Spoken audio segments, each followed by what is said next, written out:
Okay, तो अब तक हमने देखा कि कैसे आसिंक्रोनस प्रोग्रामिंग वर्क करता है, क्या डिफरेंस है सिंक्रोनस और आसिंक्रोनस में, और कॉलबैक्स क्या होते हैं वो देखा हमने।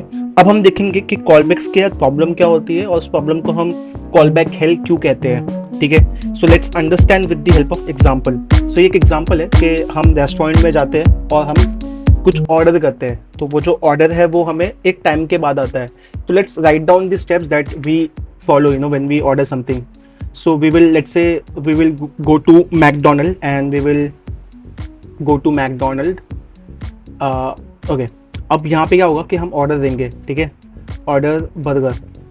फिर ऑर्डर आप क्या करोगे, बर्गर करोगे टू वेटर और जो भी वहाँ पे रिप्रेजेंटेटिव है। ठीक है, सो आपका जो भी वेटर होगा वो क्या करेगा, ऑर्डर को नोट डाउन करेगा, नोट्स डाउन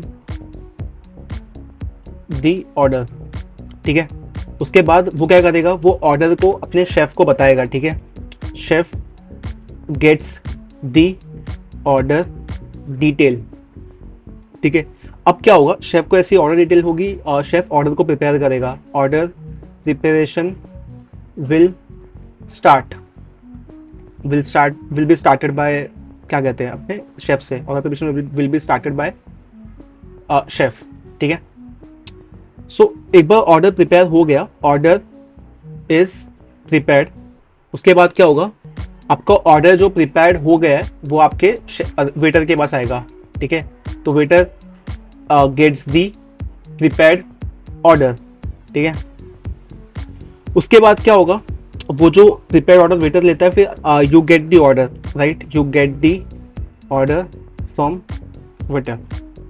सो अभी ना आपको, आप मैकडोनल्ड जाओगे, बर्गर को ऑर्डर करोगे, ऑर्डर वेटर लेगा, फिर वो शेफ़ को देगा, शेफ़ उसको प्रिपेयर करेगा, ऑर्डर प्रिपेयर हो जाएगा, फिर वो वेटर के पास आएगा, फिर आपके पास जाएगा।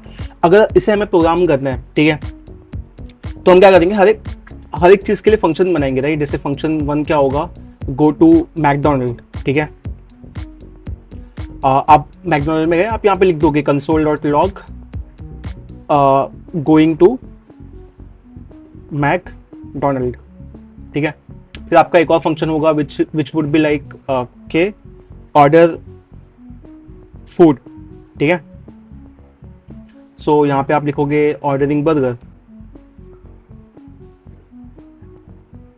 फिर आपका एक फंक्शन होगा कि जो उसमें आप क्या करोगे, आपका जो वेटर क्या करेगा, वेटर टेकिंग ऑर्डर।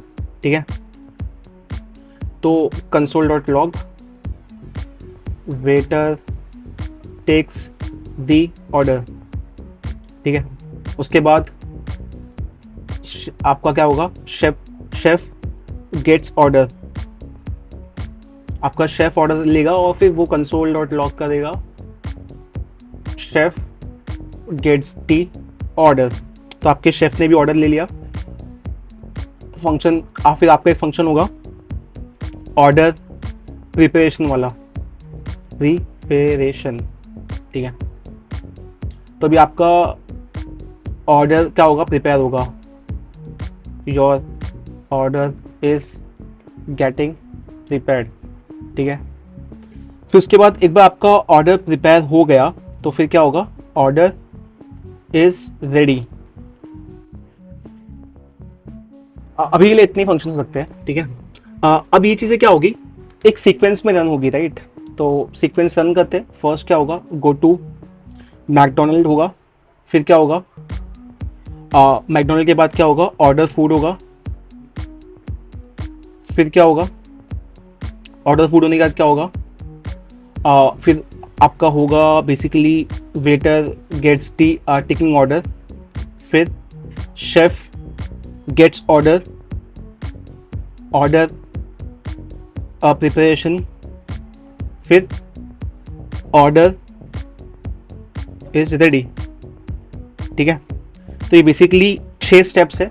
ठीक है, तो यहाँ पे 6 फंक्शंस थे, 6 स्टेप्स है। ठीक है, अब क्या होगा, ये ऑर्डर्स अपने हिसाब से रन होंगे। ठीक है, तो लेट्स सी कि ये सीक्वेंस में रन हो रहा है। हाँ, हो रहा है। Going to McDonald, ordering burger, waiter takes the order, chef gets the order, your order is getting prepared and your order is ready. But अब प्रॉब्लम पता है क्या है कि हर एक स्टेप का डिफरेंट टाइम होगा. फॉर एग्जाम्पल जो मेरा स्टेप 1 है ना, it will take around 3 second, let's say. इतना होता नहीं, but just to keep things simple, ठीक है. और ऑर्डर करने में लेट्स से आपको लगता है 2 सेकेंड, ठीक है. और आपको वेटर को ऑर्डर लेने में लगता है 1 सेकेंड, ठीक है, वो काफ़ी एक्सपर्ट होता है. फिर आपका शेफ को लेने में लगता है 5 सेकेंड, ठीक है. उसके बाद आपके ऑर्डर को प्रिपेयर होने लगता है 10 सेकेंड, ठीक है. Let's keep it shorter. 10 की जगह पे लेट्स से लगता है 3 सेकेंड. और आपका ऑर्डर आपने ले लिया, उसको लगता है 1 सेकेंड, ठीक है. तो अभी क्या था कि सीक्वेंस में वर्क कर रहा था, right, going to everything. But point ये कि हर एक स्टेप का एक सिग्निफिकेंट टाइम लगता है, ठीक है. तो टाइम को ऐड करने के लिए हम क्या करेंगे, हम यहाँ पे सेट टाइम आउट यूज़ करेंगे, ठीक है. Set time out. अब सेट टाइम आउट में क्या होगा कि हम एक कॉल बैक फंक्शन पास करेंगे, जो हमने देखा था अभी इस थोड़ा देर पहले ही. और वो कॉल बैक फंक्शन पास करते ही हम क्या करेंगे, उसमें लिख देंगे और उसको टाइम देंगे. तो इसको 3 सेकेंड लगेगा, तो यहाँ पे 3000 लिखेंगे, ठीक है. सो सेट टाइम आउट में ये हुआ. सिमिलरली हमें हर किसी में सेट टाइम आउट डालना है, ठीक है. Set time out. तो अभी के लिए इसे ऐसे लिखते हैं and then let just write. अब इसको थोड़ा कॉपी पेस्ट करते हैं सब जगह पे and then just we will just keep changing the console dot order, ठीक है. तो अब क्या होगा, यहाँ पे ध्यान देना, ठीक है. तो ये सब जगह पे हम डालेंगे ताकि सबको हम टाइम के अंदर डाल पाए, ठीक है. एंड देन हमने यहाँ पे भी डाल दिया. अब फर्स्ट थिंग फर्स्ट, ये से कॉपी करना है और यहाँ पे डालना है. अब इसे टाइम कितना लगेगा, 2 सेकेंड, राइट. तो 2 सेकेंड यहाँ पे है, इसे 3 था, 3 है. सेम इसको कितना टाइम लगेगा, 1 सेकेंड. तो यहाँ पे 1 डाल देते हैं 2 की जगह पे, ठीक है. इसे टाइम कितना लगेगा, 5 सेकेंड, ठीक है. 5 सेकेंड को, इसको 2 को 5 कर देते हैं, ठीक है. अभी इसे टाइम कितना लगेगा, 3 सेकेंड, ठीक है. So let's just right 3 instead of 2, ठीक है. अब इसे टाइम कितना लगेगा, 1 सेकेंड. तो instead of 2 let's just right 1, है ना. अब पता है क्या होगा, जैसे हम इसे रन करेंगे, any guesses, let's go there. इसे रिफ्रेश करते हैं. Waiter takes the order, your order is ready, ordering burger, going to McDonald, your order is getting prepared and chef gets the order. अभी यहाँ पे क्या है, जो हमारे सीक्वेंसेस है ना, वो स्टेप बाय स्टेप नहीं हो रहा है because of the asynchronous nature of JavaScript. जैसे हमने देखा था कि कॉलबैक में, जब हमने कॉलबैक देखा था उसमें हमें समझ में आया था ये, राइट. तो अब हमें क्या करना पड़ेगा, हमें अभी इसे डिपेंडेंसी क्रिएट करनी पड़ेगी with the help of callback function. तो हम क्या करेंगे, फर्स्ट हम इसे पास करेंगे एज अ कॉलबैक फंक्शन यहाँ पे, ठीक है. बट उसके बाद हमें क्या करना पड़ेगा, हमें यहाँ पे इसे पास करना पड़ेगा और वंस दिस इज रन हमें यहाँ पे इसे कॉल करना पड़ेगा as a callback function, right, जो अभी जस्ट हमने थोड़ा देर पहले देखा था. सेम जब मेरा सेकेंड जो है अभी उसके बाद क्या होगा कि एक बार ये हुआ ना, ठीक है, कि ये रन हुआ. उसके बाद क्या करेंगे हम, we will do one thing कि ये जो ऑर्डर वेटर टेक्स ऑर्डर है ना, मतलब जो फूड ऑर्डर है, इस सेट टाइम आउट को हम क्या करेंगे, कॉपी करेंगे और यहाँ पे पेस्ट कर देंगे, ठीक है. फिर क्या होगा कि जैसे ही वो कंप्लीट होगा उसके बाद ये रन होगा, ठीक है.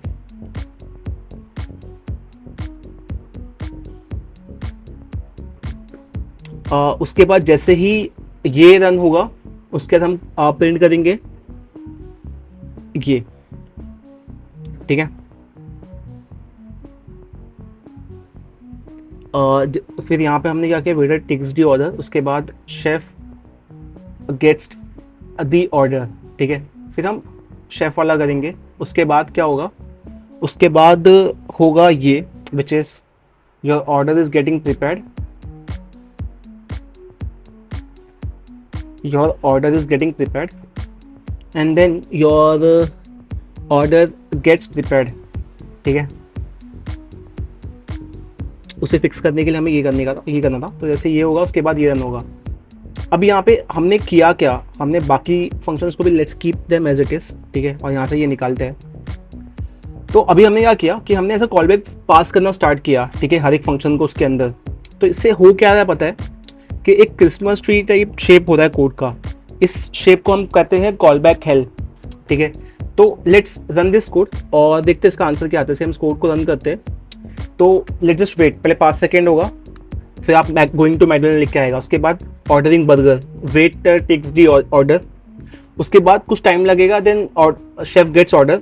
एक बार शेफ ने ऑर्डर लिया, कुछ टाइम लगेगा, प्रिपेयर होगा, right, is getting prepared and your order is ready. तो हमने क्या किया कि सेट टाइम आउट के अंदर बाकी स्टेप्स को डाल के उसको सीक्वेंशियली ला दिया, राइट, ताकि एक के बाद एक प्रिंट हो, है ना। बट से प्रॉब्लम क्या हुई कि जो हमारा कोड है ना काफी कॉम्प्लिकेट हो गया है, और एक कॉलबैक के अंदर कॉलबैक, कॉलबैक के अंदर कॉलबैक, इसकी रीडेबिलिटी काफी खराब हो गई है, मतलब जो काफी अच्छी सी अंडरस्टैंडिंग थी कोड की वो काफी खराब हो गई है। तो इस चीज को हम बोलते हैं कॉलबैक हेल। यहाँ पे क्रिसमस ट्री बन जाती है। अब कॉलबैक हेल को सॉल्व करने के लिए हम प्रोमिसेस यूज करते हैं या फिर असिंक अवेट यूज करते हैं, वो हम आगे इस वीडियो में देखेंगे, ठीक है। सो अभी इस वीडियो के लिए फिलहाल that's it. If you have any doubt you can ask in the comment section. Bye.